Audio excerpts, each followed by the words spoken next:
হাম এবং হামের উপসর্গ নিয়ে দেশে আরও ৫ জন মারা গিয়েছেন। প্রতিদিন গড়ে ৫ জনের মৃত্যু হচ্ছে। প্রতিদিনই কোনো না কোনো হাসপাতালে স্বজন হারানোর কান্নায় ভারী হয়ে উঠছে পরিবেশ। চিকিৎসকরা বলছেন, সংক্রামক এই রোগ প্রতিরোধে আক্রান্তকে আলাদা রাখা জরুরি। এদিকে স্বাস্থ্য অধিদপ্তর এক বিজ্ঞপ্তিতে বলেছে, শয্যার সংকটের কথা বলে কোনো রোগীকে অন্য হাসপাতালে পাঠানো যাবে না। প্রয়োজনে শয্যার ব্যবস্থা করতে হবে।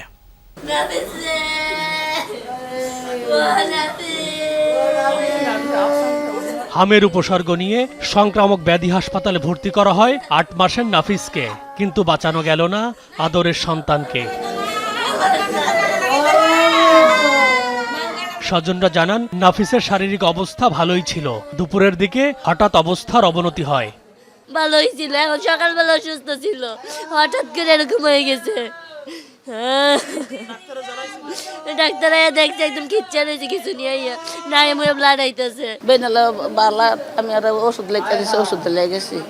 নাফিসের জন্য দরকার ছিল ভেন্টিলেশন সাপোর্ট। চিকিৎসক জানালেন, তাৎক্ষণিকভাবে তাকে সেই সেবা দেয়া সম্ভব হয়নি। এই বাচ্চাটার ম্যানেজমেন্ট হওয়া উচিত ছিল, ওনাকে অবশ্যই ভেন্টিলেটর সাপোর্টে ঢোকানো। আমাদের হাসপাতালে আসলে সত্যি কথা বলতে ওনাদেরকে জানানো হয়েছে, তো আমাদের আসলে ভেন্টিলেটর মেশিন চালানোর মতো কোনো দক্ষ ডাক্তারও নেই, প্লাস আমাদের 6 বছর নিচে কোনো ভেন্টিলেটর সাপোর্টও নেই। হামের উপসর্গ নিয়ে রাজধানীর হাসপাতালগুলোতে রোগীর ভিড়, যাদের বেশিরভাগই শিশু। অনেকে আসছেন চিকিৎসা নিতে, অনেকে সুস্থ হয়ে ফিরছেন বাড়িতেও। আজকে ভর্তি করছি, এখন ওর অবস্থা একটু খারাপ, ওর শ্বাসকষ্ট হচ্ছে। আমরা আজকে বরিশাল থেকে আসছি, সেখানে ভর্তি হয়েছি। ঠান্ডা, জ্বর, কাশ, পাতলা পায়খানা, তারপরে নিউমোনিয়া ধরা গেছে চাঁদপুরে। নিউমোনিয়া হয়েছে, তার রক্তে ইনফেকশন হয়েছে, কানে ইনফেকশন হয়েছে, এখন আবার কালকে থেকে পক্স উঠতেছে। এই হাসপাতালে আসার পর থেকে এখন একটু সুস্থ আছে আল্লাহর মধ্যে। চিকিৎসক বলছেন, সংক্রমণ রোধে পরিবারের কেউ আক্রান্ত হলে তাকে আলাদা রাখা উচিত।